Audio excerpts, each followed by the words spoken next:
presentación.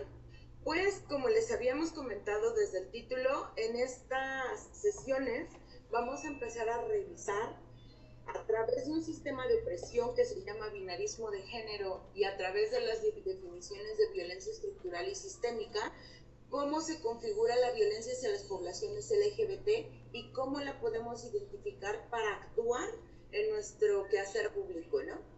Y bueno, para eso tenemos que empezar a entender ciertos conceptos, como qué es el sistema, qué es un sistema de opresión.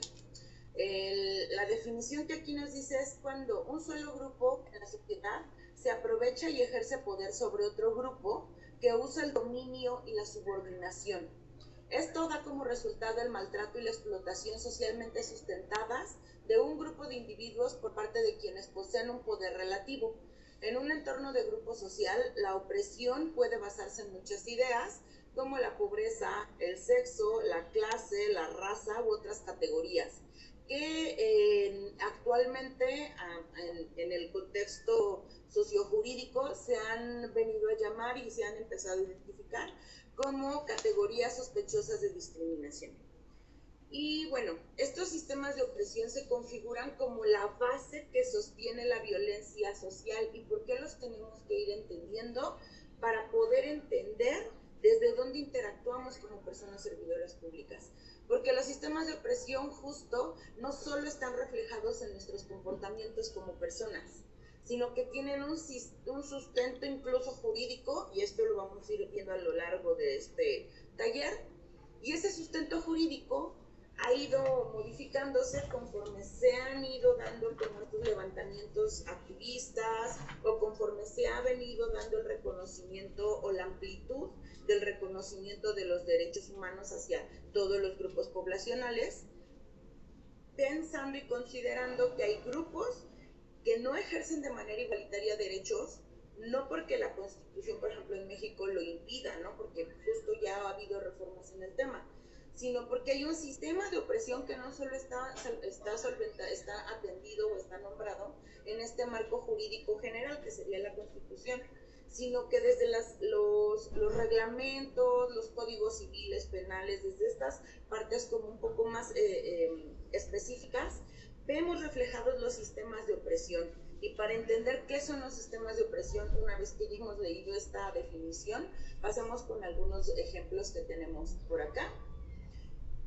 ¿Cuáles son los sistemas de opresión que atraviesan a una persona gestante? Aquí hay alguna compañera o compañero o compañere que haya gestado, que ya haya pasado por el proceso de gestación y haya dado luz y todo el proceso.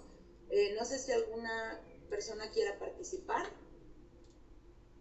Por ejemplo, yo crío a una niña, yo soy mamá, y yo recuerdo, por ejemplo, cuando estaba gestando, que había un esquema como muy específico en torno a la normalización de mi comportamiento en torno a mi apariencia, porque bueno, ahorita no se ve, pero tengo tatuajes en varias partes del cuerpo, y había como una necesidad de normalizar mi corporalidad para que se entendiera que yo podía ser susceptible de ser mamá con la categoría. Y entonces ahí entraba un sistema de opresión, bueno, entraban varios. En primera, el tema de lo que implica ser madre, ¿no? Como todas estas imposiciones sociales que nos implican desde que estamos gestando y las expectativas que la sociedad impone para esa persona que está gestando, en mi caso, para esta mujer que estaba gestando. Y cómo también la apariencia imponía un esquema de discriminación así, que además las personas se sienten con el derecho de comentármelo, ¿no? Así como, ¿y tus tatuajes? Me llegaron a preguntar si mis tatuajes no le hacían daño al bebé. No entiendo de qué manera un tatuaje le puede hacer daño a un bebé. Si hay previsiones, no te tatúes mientras estás gestando, porque puede una aguja estar contaminada.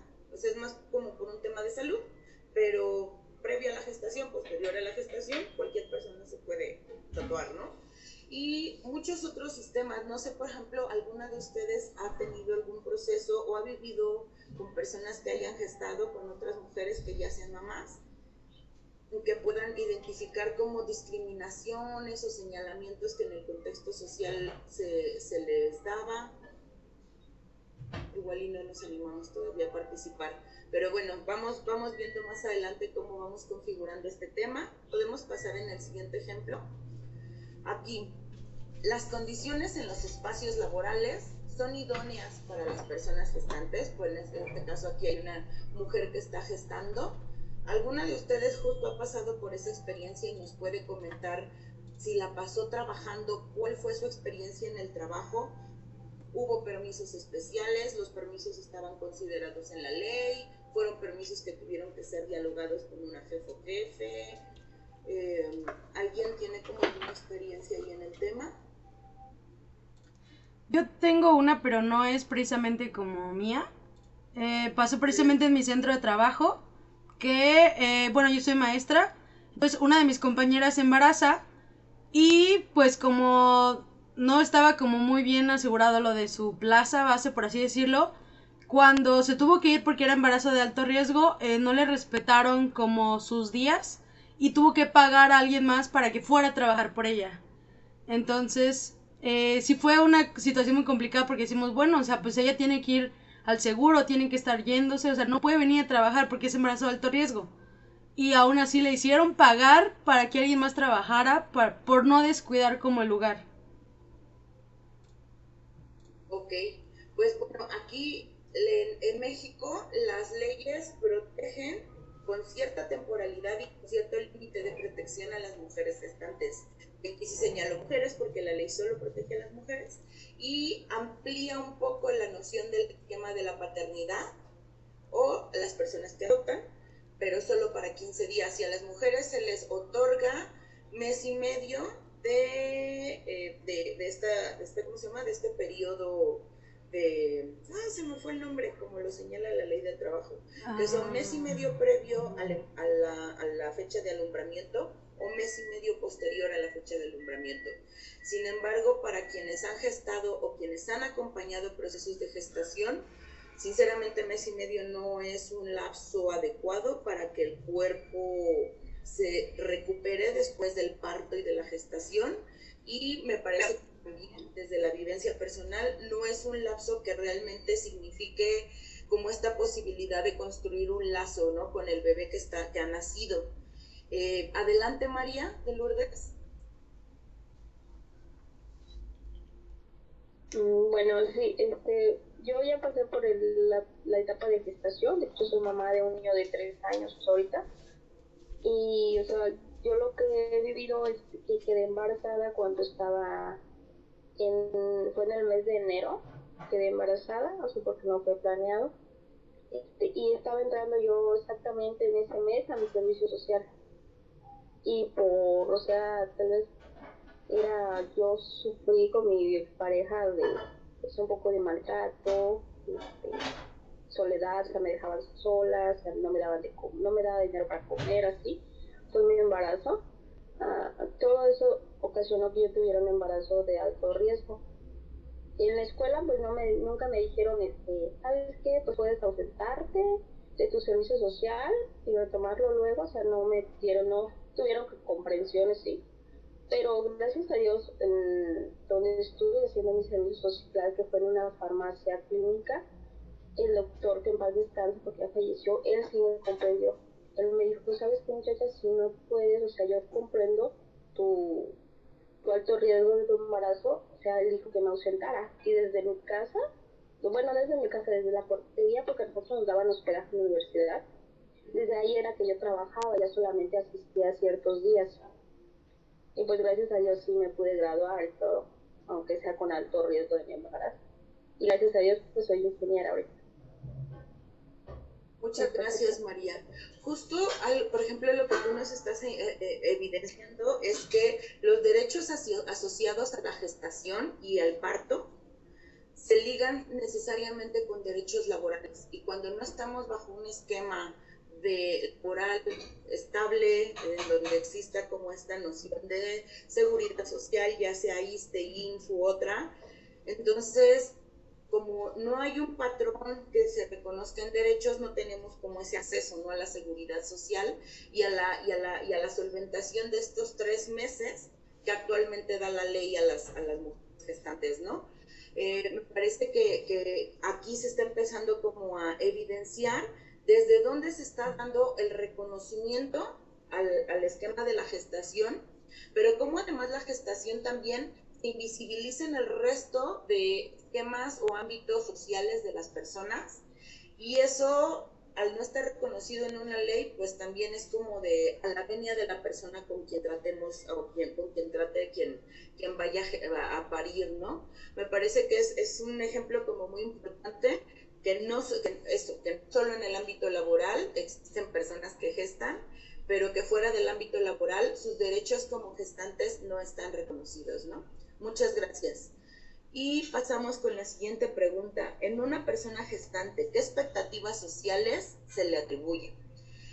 Igual si quieren ustedes como contestar, cuando ustedes ven a una mujer que está gestando, ¿qué expectativas ustedes piensan así de, ay, va a ser mamá?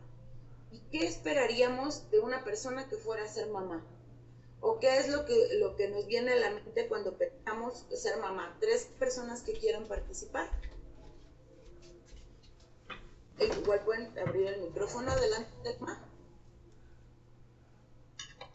Sí, pues yo creo que una de las expectativas que se le atribuye a una mamá es que prácticamente a partir de que tiene a su hijo, pues toda su atención, su tiempo, sus recursos económicos deberían estar destinados a él.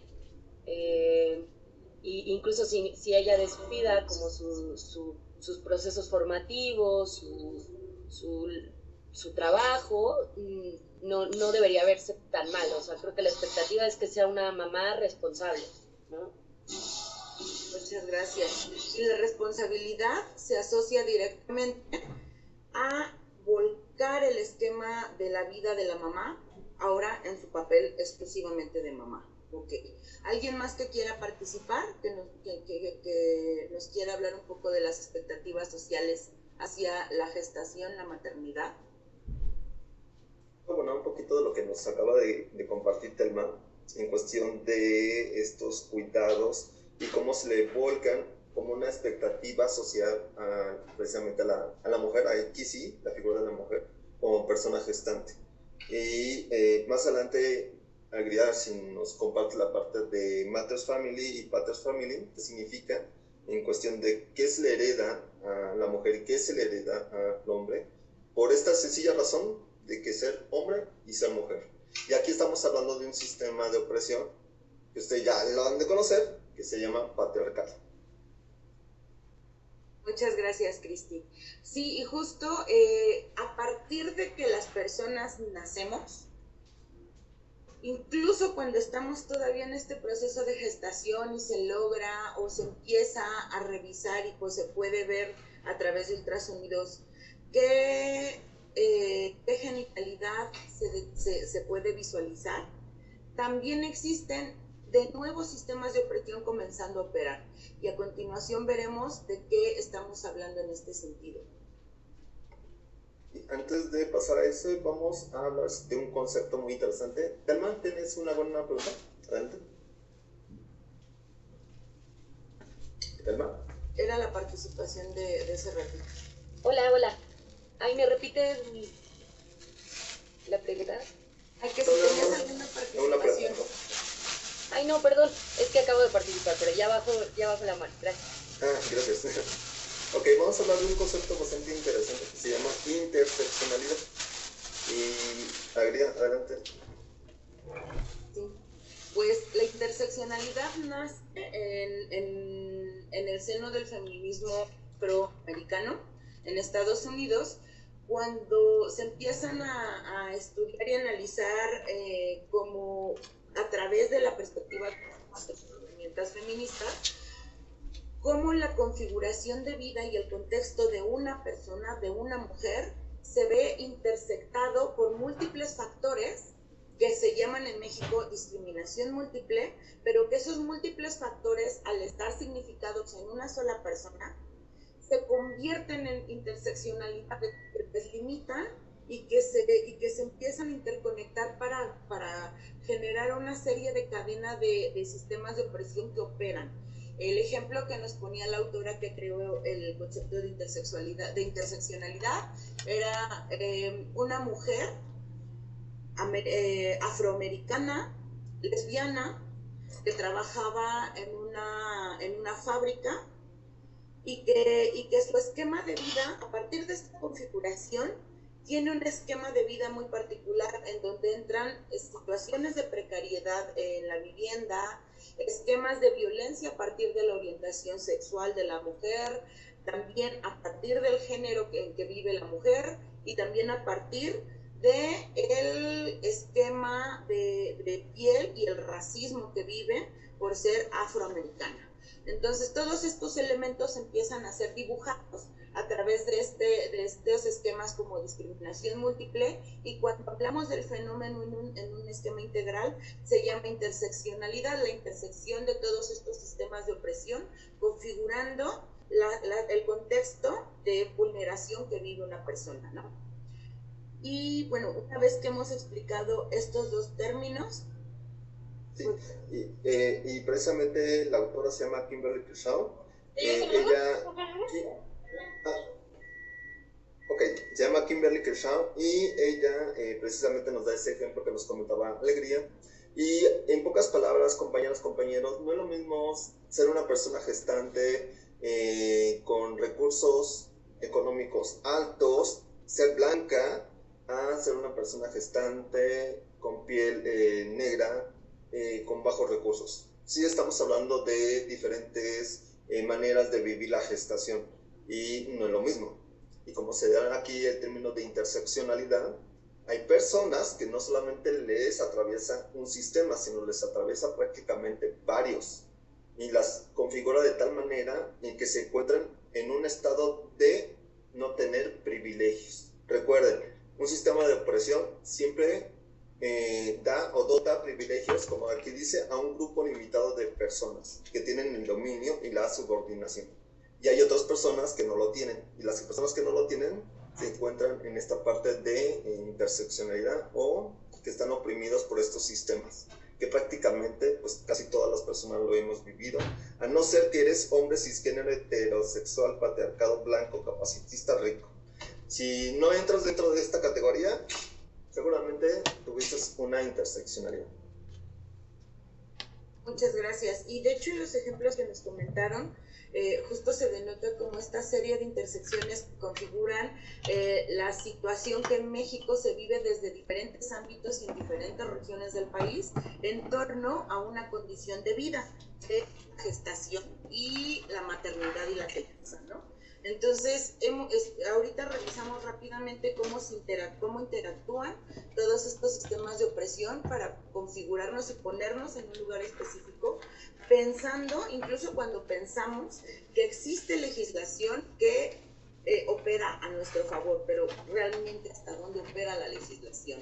Aquí tenemos algunos ejemplos de sistemas de opresión, hay más, desde lo que es la misoginia, racismo, clasismo, elitismo, monogamia. Y bueno, no sé si tengan alguna duda en alguno. Vamos a explicar en estas sesiones claramente cisnormatividad, binarismo de género, y revisamos el edadismo con el primer ejemplo que pusieron el compañero Cristian, y bueno, revisamos el esquema de misoginia a través de los ejemplos que pusieron, la misoginia vertida en los esquemas legales y en la operación de las escuelas o de los ámbitos en donde las mujeres embarazadas no podemos interactuar y que no es reconocido nuestro derecho a un parto no violento y a un embarazo y una crianza respetada, ¿no? Entonces, eso parte desde la misoginia. La misoginia es la discriminación y el odio hacia las mujeres, ¿no? Y bueno, la cisnormatividad.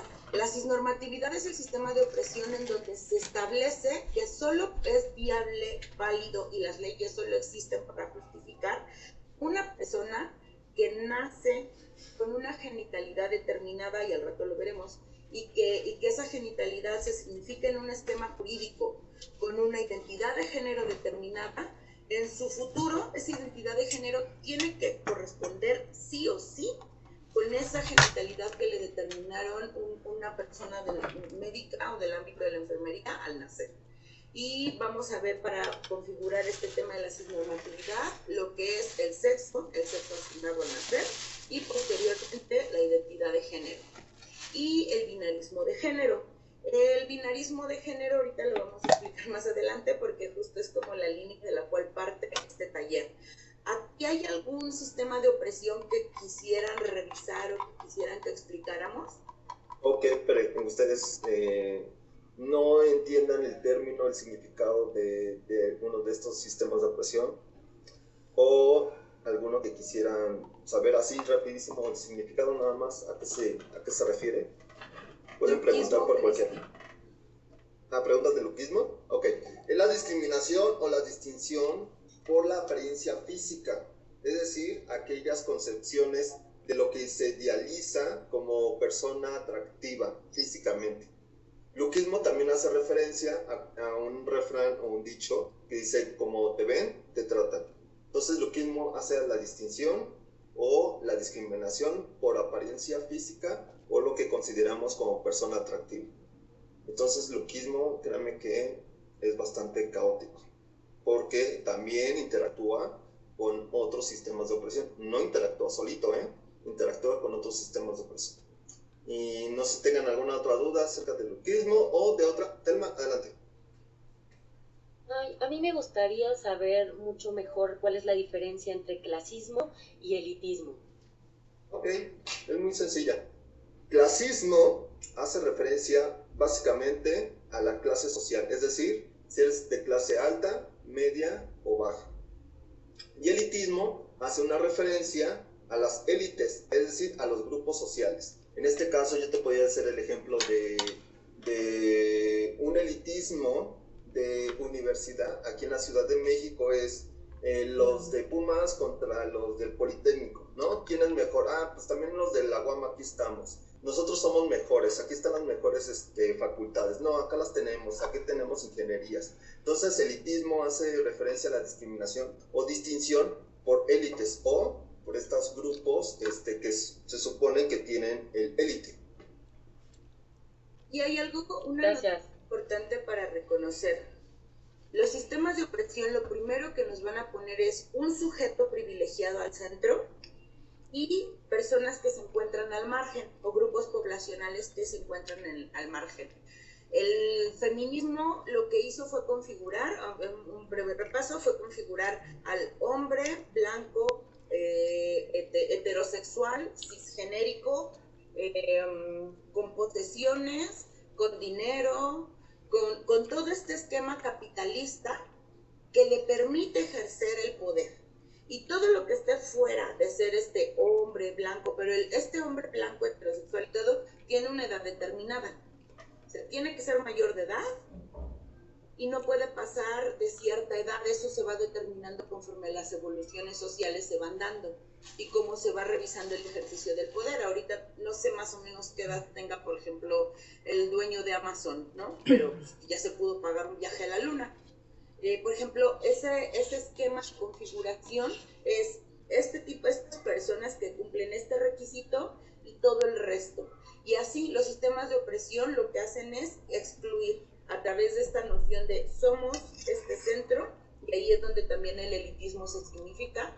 El elitismo puede ser académico, científico, no sé, en qué otro esquema elitista podemos revisar. Bueno, por conocimientos, los clubes privados, todos estos esquemas están hechos y además nos los venden bien bonito de accede a tu club privado, ¿no? Pagas un dineral, pero vale la pena, porque accedes a esta noción de que en algún momento podemos estar fuera de la margen y podemos ser parte de ese centro. Pero realmente el centro tiene una configuración muy específica, ¿no? Ahí hay que recordar ese tema. Y bueno, podemos pasar con las... Sharon, adelante. Gracias.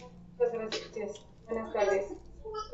Pregunta iba relacionada con la monogamia. ¿Por qué la monogamia sería un sistema de opresión y no una elección o práctica propia?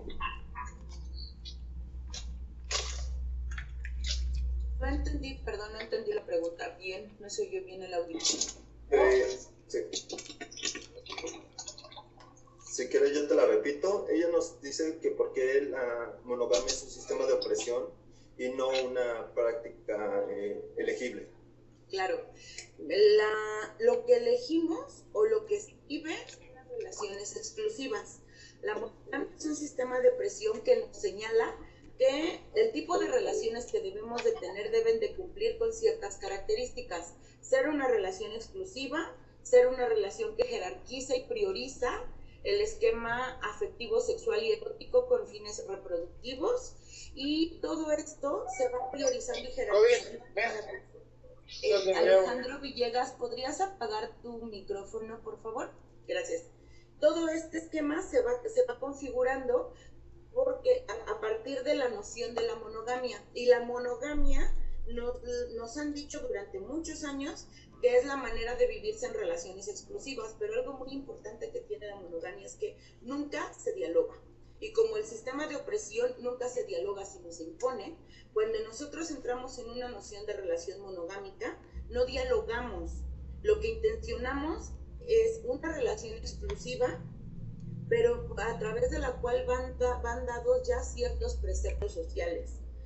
Por ejemplo, si las relaciones son heterosexuales, por ejemplo, ¿no? Y en esa relación heterosexual siempre hay ciertas connotaciones que vamos a ir llevando a cabo sin que sean dialogadas. Por ejemplo, si ya tenemos un novio, una novia, entonces suponemos que esa relación de noviazgo va a ser exclusiva, pero no la dialogamos.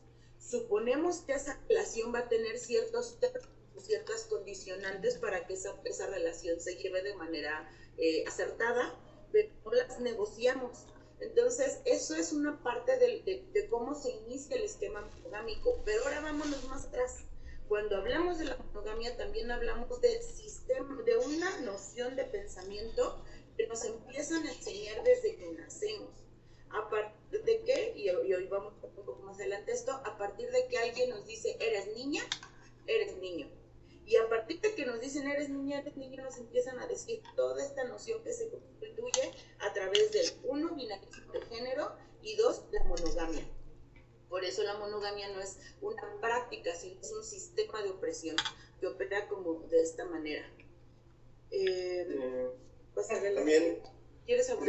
Les podemos ahí recomendar el libro que ahorita hacemos como referencia de esta autora que se llama Brigitte Vasallo, y que precisamente, ¿por qué el sistema de opresión es la monogamia?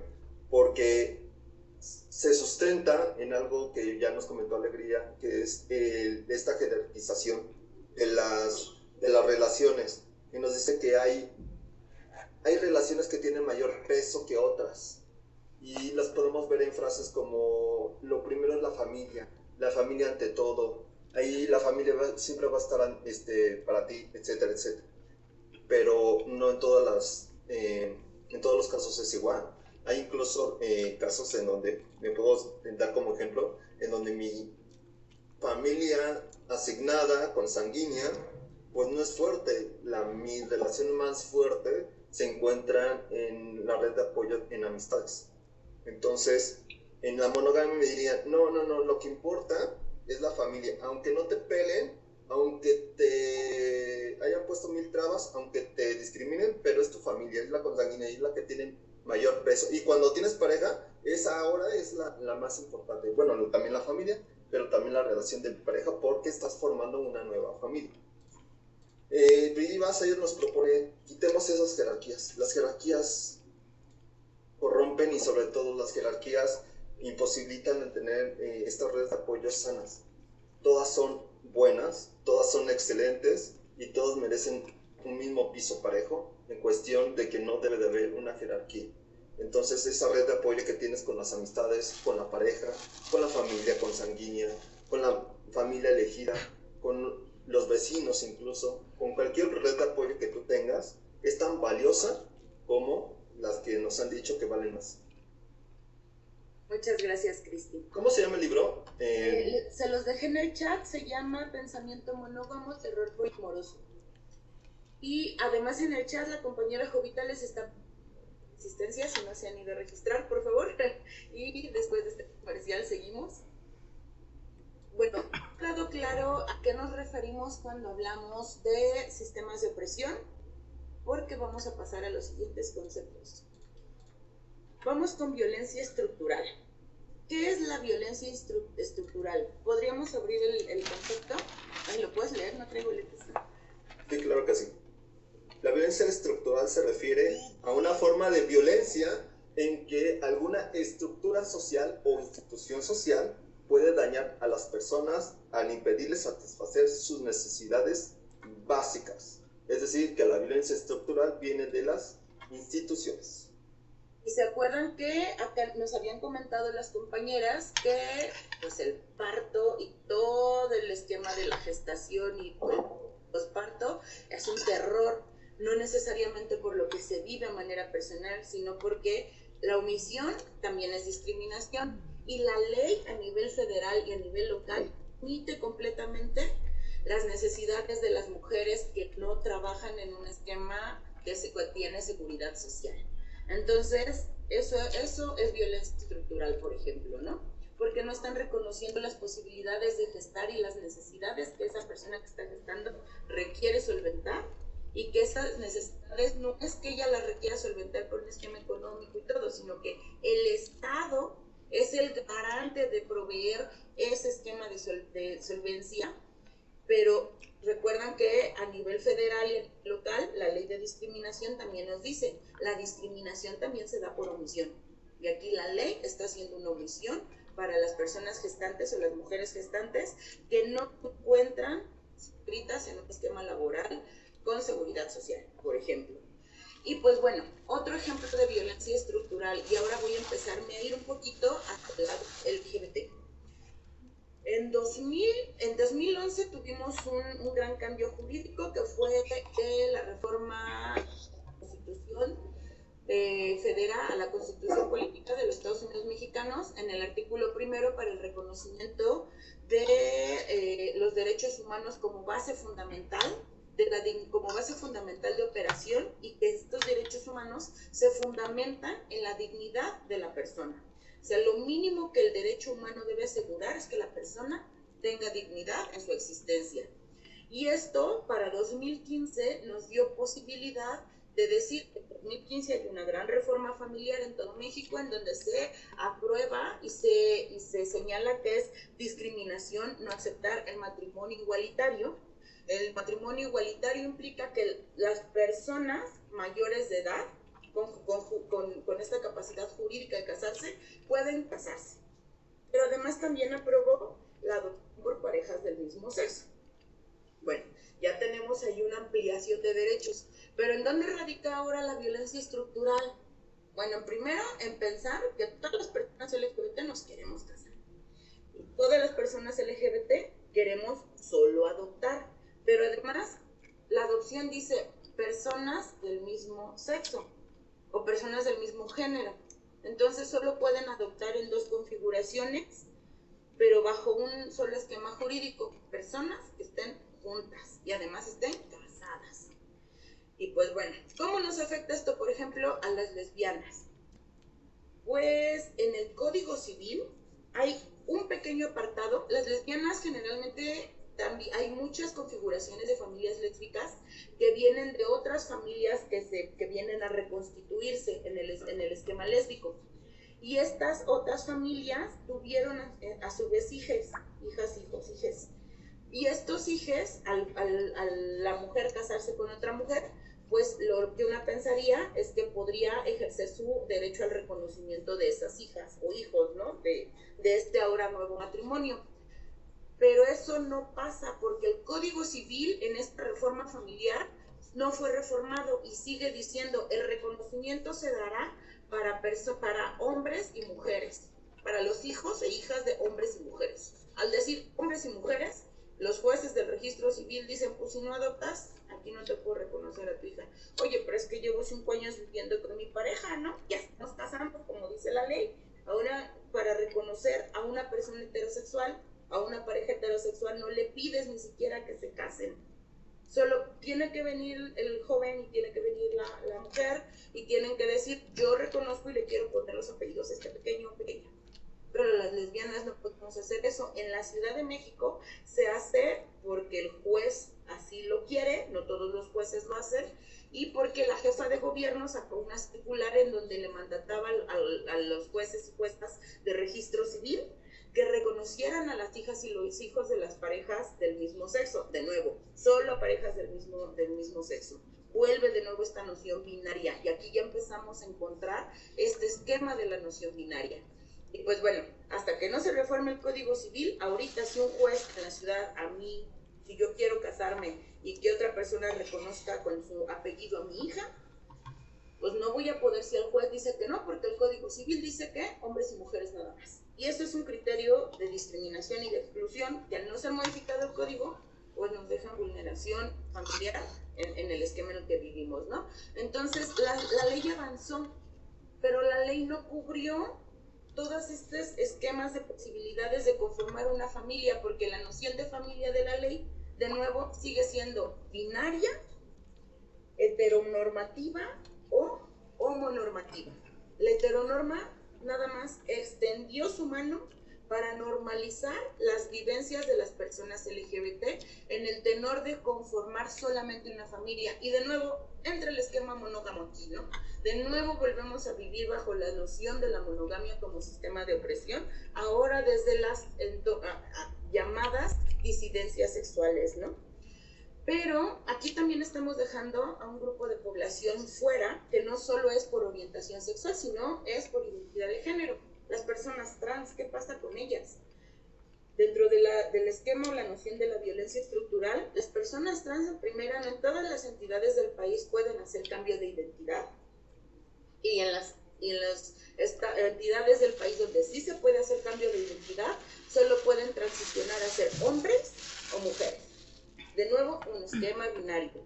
Y eso está fundamentado de nuevo en la Constitución y en el Código Civil. Entonces, aquí esto impide de nuevo, obliga a las personas a iniciar procesos de adaptación y modificaciones jurídicas, que así se puede modificar a nivel nacional, después de un cambio de identidad, el INE y el RFC. La CURP. RENAPO y el INE sí se pusieron como al tiro con las personas trans, binarias, y dijeron, reconozco tu cambio de identidad, y si allá es solo trámite administrativo, a mí solo trámite administrativo y te cambio tu INE y tu CURP. Que no se modifica todavía el RFC. El RFC es un juicio porque el SAT tiene que avalar ese cambio. Y bueno, de eso se desprende la posibilidad de acceder a un crédito, la posibilidad de herencia o de heredar sin problemas jurídicos, y todo un mundo de imposibilidad que se abre para las personas LGBT como sistemas de opresión ahí presentes. Ahora vamos con lo que es la violencia sistémica. ¿Puedes ayudarme con la definición? Sí, claro que sí. Y como se darán cuenta, mucha gente cree y tiene la idea de que, bueno, pero ya para qué marchan, para qué hacen esas revueltas en la calle, si tienen todos sus derechos ya logrados, ya se pueden casar. Pero como se dan cuenta, no todas las personas nos queremos casar, no todas las personas queremos adoptar, y el simple hecho de tener ese reconocimiento o ese derecho que tienen en sí todas las personas, pues no cubre, como bien dijo Alegría, no cubre a todas las realidades, todas las diversidades sexuales que existen. Hay mucha discriminación todavía por este binarismo de género. Ahora vamos a hablar del sistema de la violencia sistémica. ¿Qué es la violencia sistémica?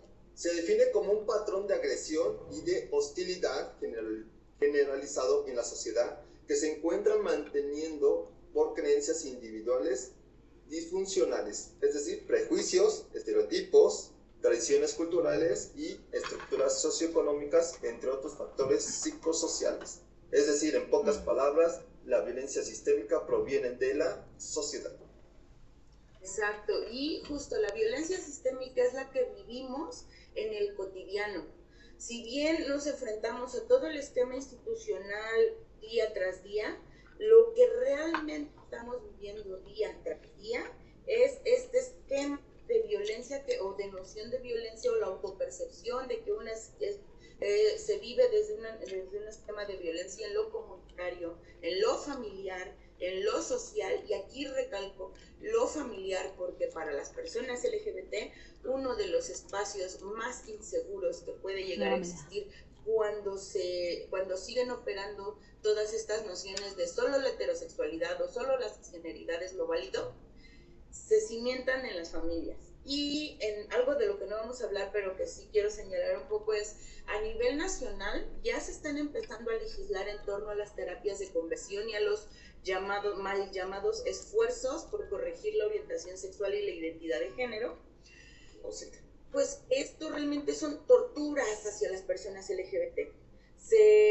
La manera en la que están operando en México y que se ha reportado es a través de estos centros de rehabilitación y se están haciendo sobre todo a personas jóvenes, personas que no tienen capacidad de autonomía económica, personas que en el sentido social aún estarían dependiendo y esperando la protección familiar, pero que lo que están viviendo a partir de no tener una orientación sexual o una identidad de género normativa, es decir, heterosexual cisgenérica, viven violencias y torturas.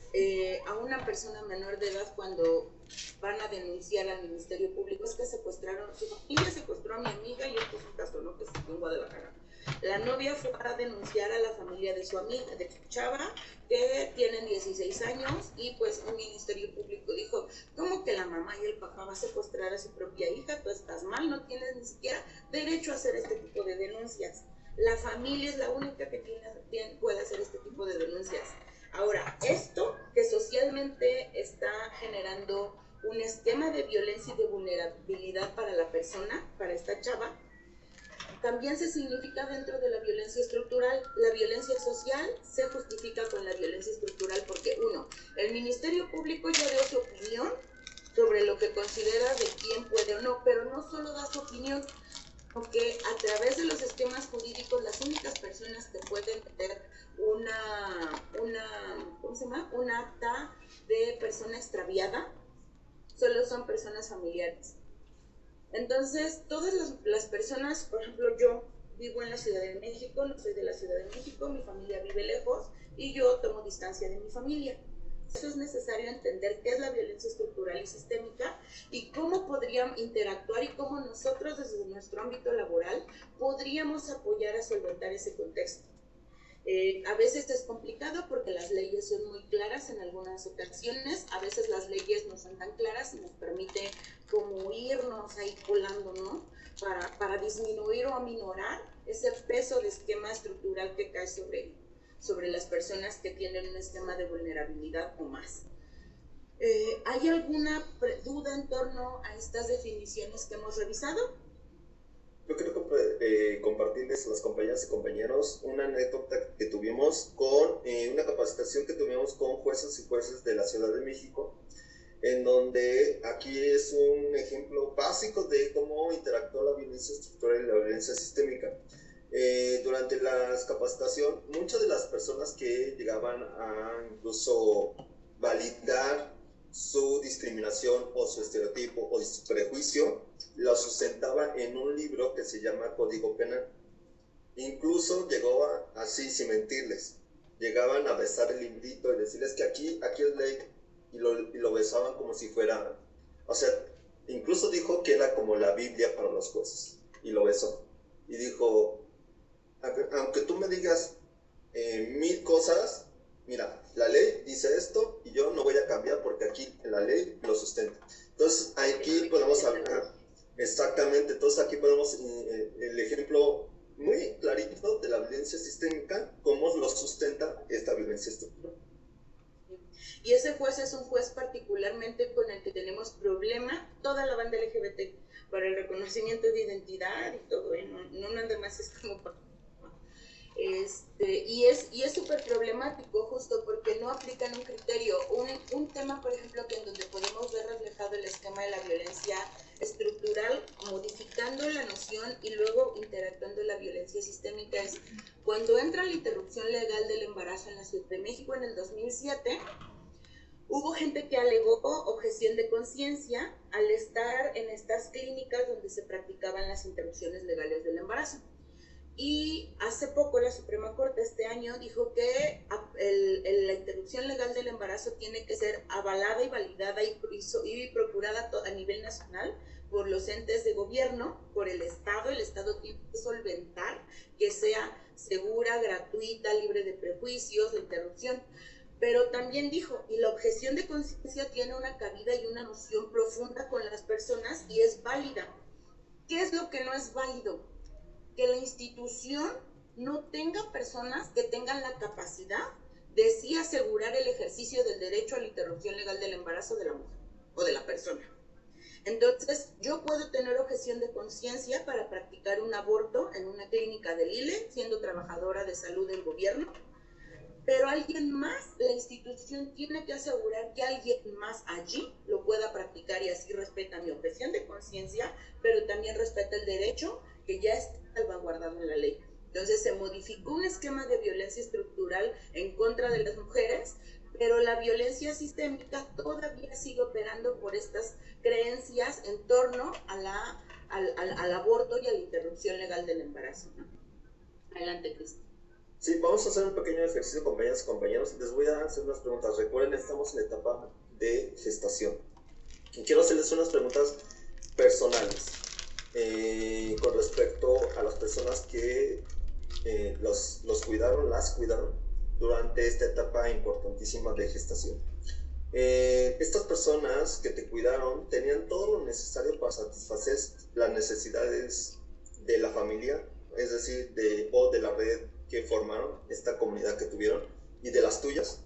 ¿Los beneficios fueron siempre los mismos a medida que creció la familia?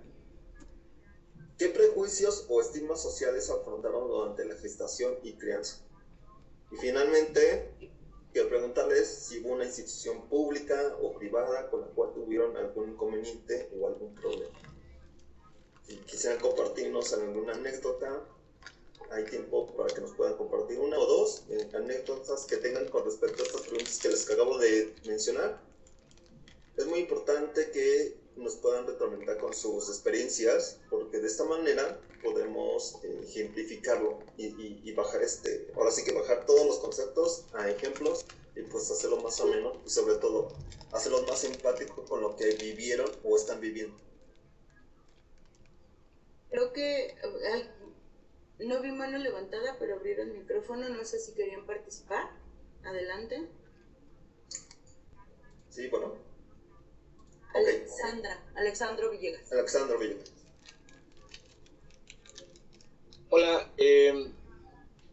bueno, nada más para confirmar, esto es, o sea, recuerdas las personas que te cuidaron y las preguntas. Bien, en este caso, respecto a la pregunta número 1, todo lo necesario, pues en gran medida, ¿no? Digo, es muy común que bueno, en este caso, como fui el segundo hijo, pues hay un poco más de una situación económica mejor, pero pues no toda como para satisfacer, ¿no? Con buena medida todas mis necesidades, pero en eso sí, lo que es como lo necesario, yo creo que son como las habilidades parentales, como esta, por ejemplo, yo nunca he sido muy rudo, y como los hombres tenemos este mandato, ¿no? De ser rudos, ser fuertes, no llorar y todo, pues esta discriminación desde mis padres hacia mí fue muy frecuente, inclusive con cuestiones como de entonces eres homosexual o otra cosa, y hubo puntos muy fuertes de fricción, y en ese sentido digo, pues tal vez no, o sea, no en ese sentido, bueno, ¿cómo decirlo? No tenían estas habilidades como de empatía, estas cuestiones que han ido cambiando a través del tiempo, yo no voy a explicarlo porque han ido cambiando, no es un proceso complejo, y pues en ese momento no tenían eso. También con las cuestiones, por ejemplo, con el cabello largo y todo eso, pues tampoco se podía. Y pues los beneficios fueron siempre los mismos a medida que crecimos de la familia. Por suerte nos ha ido bien económicamente y otras cosas, por los cuales pues sí fueron creciendo. Y en cuestiones de prejuicios o sistemas sociales que afrontaron durante la gestación y crianza, pues mi madre no podía trabajar cuando estaba embarazada, mi padre estaba como encargado de toda esa parte, pero no porque ella no pudiera, sino porque o sea, como esa cuestión de que el hombre es el que tiene que mantener y tiene que hacer toda esta parte económica, y entonces pues primero se tiene que incluir. Todavía en los primeros años de crianza, pues ella no podía como trabajar en su profesión, pues por esta situación, ¿no? Aunque ella pudiese ganar más dinero, era la cuestión ahí como irónica. Y una decisión público-privada en la cual hayan tenido algún problema. Pues en la cuestión de la gestión, creo que no, hasta donde yo tengo memoria. Pero bueno, esa es mi participación. Ok, muchísimas gracias, Alexandro. Y yo quiero comentar solamente una cosita con lo que nos acabas de compartir. Algo que también nos dice Brigitte Vasallo en la cuestión de por qué la monogamia sí es un sistema de opresión, saca un concepto muy, muy bonito que a mí en lo particular me dejó muy marcado y me quedó muy, muy presente, que este sistema de la monogamia tiene como finalidad la reproducción. Pero no la reproducción como la que conocemos, tener descendencia, tener hijos, tener hijas, tener hijes, no, sino la reproducción de estas concepciones, de estas ideas, como tú lo comentas, Alexandro, de que no porque tu mamá no quisiera ser una persona productiva, sino porque se empezó a reproducir una violencia sistémica por generaciones. Yo creo que de generación en generación, yo creo que de tus abuelos o bisabuelos empezaron a reproducir estas ideas de que la mujer debe estar en casa, de que la mujer debe de darle estos cuidados, que la mujer tiene que tener todos esos meses para simplemente enfocarse en esos seres indefensos que necesitan todos nuestros cuidados, pero es la mujer, no el hombre. El hombre tiene otras expectativas, o otros mandatos sociales, que más adelante les vamos a decir qué significa eso de mandato social. Adelante, Alegría. Muchas gracias. Y le sumo además, dentro de esta noción del binarismo de género y del esquema monogámico, empieza a configurar la noción de que solo es válido ser heterosexual desde que nacemos, es decir, yo nací con una vulva y me empezaron a poner color rosa y me empezaron a decir que me gustaban o me deberían de gustar los hombres. Y viceversa, ¿no? Si naces con testículo pene, entonces te deben de gustar las mujeres, ¿no? Porque eres hombre. Y bueno, eso quiere implicar, a ti te hicieron comentarios en torno a que ser homosexual es malo. Empiezan a significarse las nociones de discriminación a partir de estas expectativas monogámicas que nos marcan para ser única y exclusivamente heterosexuales, porque es el único camino viable que la monogamia ve desde el inicio, ¿no? Porque la reproducción es, por una parte, sí, la descendencia y las crías, pero además la reproducción del orden establecido, el seguir con los apellidos, y hay algo que igual está Brigitte señala en torno a los apellidos, son una ruleta que dispersa o sistemas de opresiones o privilegios. Y tenemos muy claro, ¿no? O sea, a partir del esquema del linaje, los apellidos son súper importantes, pero además el desconocimiento de la persona y quitarle el apellido a la persona cuando la persona no cumple las expectativas de la familia. Entonces, no es en balde que la monogamia como sistema de opresión, vista y analizada desde este punto, tenga todas estas cuestiones que nos llevan a exclusiones. ¿Recuerdan? Es el grupo de personas que cumplen con estas características y se empiezan a alejar a los extremos, a los bordes o las márgenes, quienes no cumplen esas características o cumplimos, ¿no? Entonces, aquí ya empieza a significarse, si eres débil, siendo hombre, los mandatos sociales. Si no cumples con un mandato específico de ser hombre, seguro eres homosexual. Ah, bueno, ¿y eso está mal? Pues sí, en esta noción monogámica señalan que está mal, porque es un prejuicio que se ha venido como desarrollando a través de generaciones. Pero esas generaciones además tienen pocos siglos que empezaron a pensar que la homosexualidad estaba mal. O sea, por ejemplo, los griegos en la antigua Grecia, la homosexualidad y el lesbianismo eran parte cotidiana de la vivencia que se tenía, ¿no? Dioses y diosas en la isla de los esquemas sáficos, o sea, toda esta posibilidad que se tenía en Grecia, eso no le quita el esquema misógino y sexista a la cultura griega, pero allí estaban validadas otro tipo de relaciones sexuales y prácticas y formas erótico-afectivas de relacionarse. actualmente ya no estaban validadas, incluso había leyes que prohibían, o hay países que siguen teniendo leyes que prohíben la homosexualidad, al igual que hay leyes que prohíben ser persona trans. Esto parte de estas enseñanzas desde que nos dicen, tú naciste con vulva y eres niña, y te gusta el rosa, y te gustan los niños, y cero carritos, y cero... Y empieza toda esta construcción en torno a quiénes somos, con base en las expectativas de toda una sociedad que se significa a través de la reproducción. Chicos, muy atentos. Sí. Y lo que comentas de acerca de los griegos se llama apogénesis y era practicada solamente de personas que tenían un elitismo. ¿Se recuerdan de este sistema de opresión del elitismo? Es decir, que ¿quiénes eran las personas élite en la antigua Grecia? Pues las que tenían edad, porque la edad para ellos era conocimiento y conocimiento era poder. Entonces las personas de mayor edad solamente tenían apogénesis con las personas jóvenes. Si se daba una relación joven con joven era mal vista. Así que también tenemos estas distinciones, ¿no? O sea, como lo vean, el sistema binario tiene siglos de estar perpetuándose, y hasta dónde llegará, pues no sabemos, porque todavía hay este binarismo de género. Y precisamente para el binarismo de género vamos a explicarles el concepto del mismo. Muchas gracias, Cristian. ¿Qué es el binarismo de género? Es la concepción, son las prácticas y es un sistema de organización social que parte de la idea de que solamente existen dos géneros en la sociedad, femenino y masculino. Que bueno, definición tiene ahí un error, los géneros es hombre y mujer, y además, pues, ¿por qué? Asignados a las personas al nacer como hombres biológicamente machos de la especie humana, que es el sexo, y como mujeres biológicamente hembras de la especie humana, y sobre las cuales se sustenta la discriminación, la exclusión, la violencia en contra de cualquier identidad, expresión y experiencia de género que no se norme a ese estándar binario que nos han estado señalando, ¿no?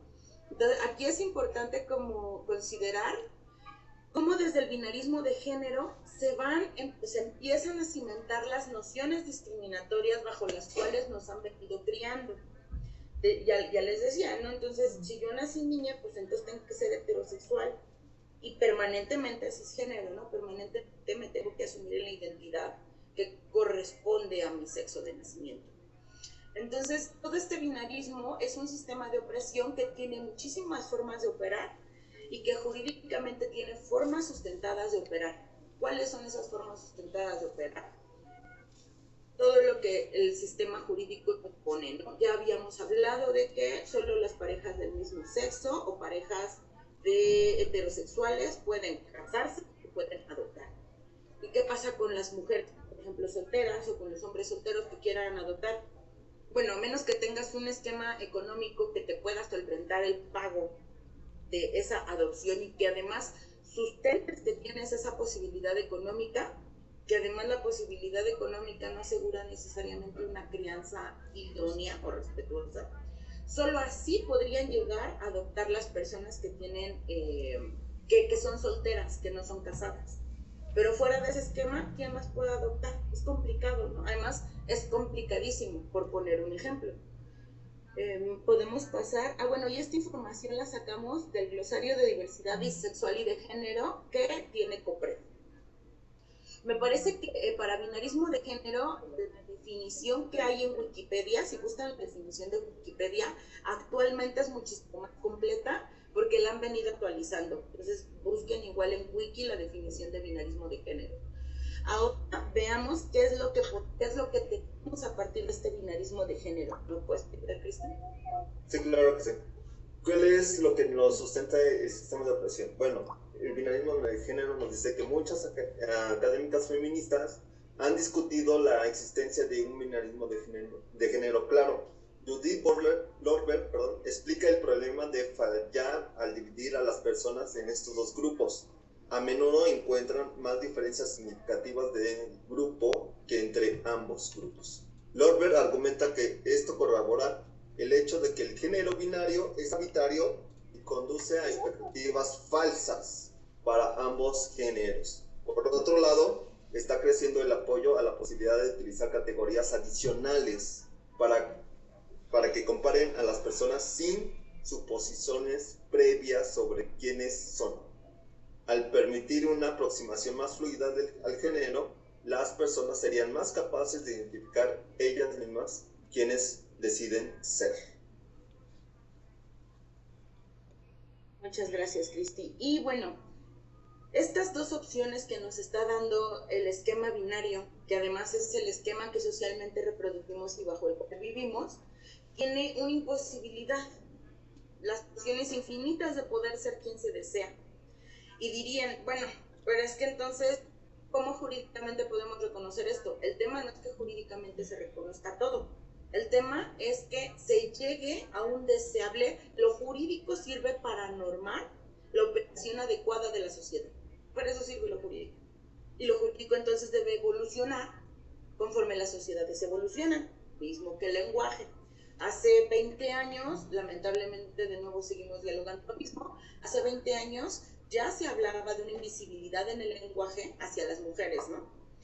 Y actualmente se vuelve a traer a colación el tema de que la Real Academia de la Lengua Española no nos quiere reconocer los femeninos como el uso genérico, pero bueno, cuando hablamos de personas tenemos que hablar en femenino, y no es que le estamos significando un esquema femenino a una persona, y es un término con un género femenino, no es la persona, es el término.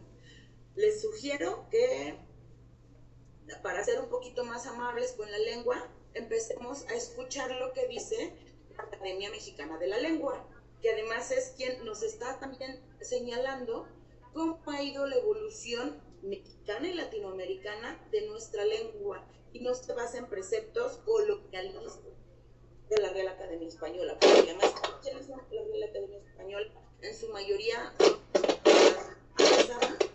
Y Nidelvia, nos puedes ayudar con tu... Gracias. Son personas de edad avanzada que no han querido entender la evolución y la necesidad de que se reconozca, por ejemplo, a las mujeres en el lenguaje, porque no viven esas violencias, porque son hombres blancos, heterosexuales, que tienen un contexto específico y viven desde un privilegio. Entonces no hay una noción de empatía y de entendimiento de las violencias que se pueden vivir al ser una persona invisibilizada. Y pues bueno, eso con las infinitas posibilidades que nos da la existencia humana real. Cuando nosotros nos salimos de las nociones jurídicas y de las nociones sociales, incluso cuando salimos del seno familiar en la adolescencia, que es para donde vamos en la siguiente sesión, estas posibilidades se vuelven infinitas, porque realmente si logramos cuestionar esos sistemas de opresión e ir desactivando los elementos que nos mantienen subyugados a esos sistemas de opresión, que realmente es súper complicado, porque implica sistema económico, político, social, familiar, identitario, todo eso, hay que irlos como visibilizando y desactivando para vivir realmente fuera de ese esquema impositivo. Cuando no se logra hacer eso, ¿qué es lo que tenemos? Por ejemplo, en el LGBT, pues en pandemia se lograron los suicidios, en pandemia se detonó una violencia exacerbada hacia las personas LGBT, especialmente hacia dos grupos poblacionales divididos por edad, las personas jóvenes, adolescentes, y los adultos mayores. ¿Por qué especialmente ellos dos? Bueno, las personas jóvenes salían a la escuela o salían a otros espacios de convivencia en donde les servía de fuga para las imposiciones familiares. Y a los adultos mayores, pues perdieron seguramente, la mayoría de ellos perdieron sus fuentes de ingreso, porque al ser personas LGBT también asumimos que no hay una inserción social en los parámetros económicos y no hay una autonomía de gestión económica real. Entonces, al perderse el ingreso o la manutención mínima de estas personas adultas mayores, pues tienen que regresar al seno familiar. Y el seno familiar no es amable con las personas, porque el seno familiar está hecho para normar el comportamiento de las personas. Entonces, estos dos grupos poblacionales, después de estar viviendo como estas posibilidades de existencia fuera de la norma familiar, tuvieron que volverse a regular al interior de las familias, con todas las imposiciones que eso conlleva. No se ha hecho una cuantificación del número de la tasa de suicidios en personas adultas mayores LGBT, porque las personas adultas mayores tuvieron que regresar al closet.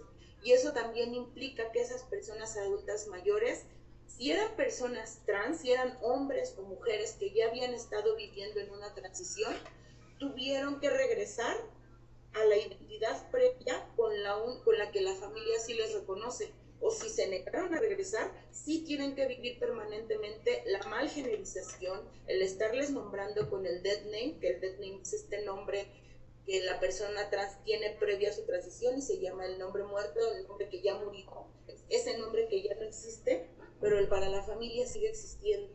Y siempre traen a colación ese dead name, por ejemplo, en las personas trans. Entonces, ahora vamos a ver un video. Adelante. Para lo del Day Name les recomiendo una serie de televisión que se llama Veneno, que habla de la vida, bueno, está basada en la vida de una española que en toda su vida se llama Cristina y se autoidentificó como Cristina. Pero ahí durante la serie hay diferentes escenas donde salen los padres y sobre todo la mamá que la sigue malgenerizando, la sigue llamando por su antiguo nombre. Y pues ya Cristina pues se resignó y dijo, bueno, pues tú llámame como quieres. Pero pues ya es una resignación así pues bastante lamentable y se ve la tristeza de una persona trans cuando no se le reconoce con su identidad. Ok, vamos a ver este video y durante este video me gustaría preguntarles ¿qué te llamó la atención? ¿Qué tema te gustaría saber más? ¿Y dónde hubo confusión?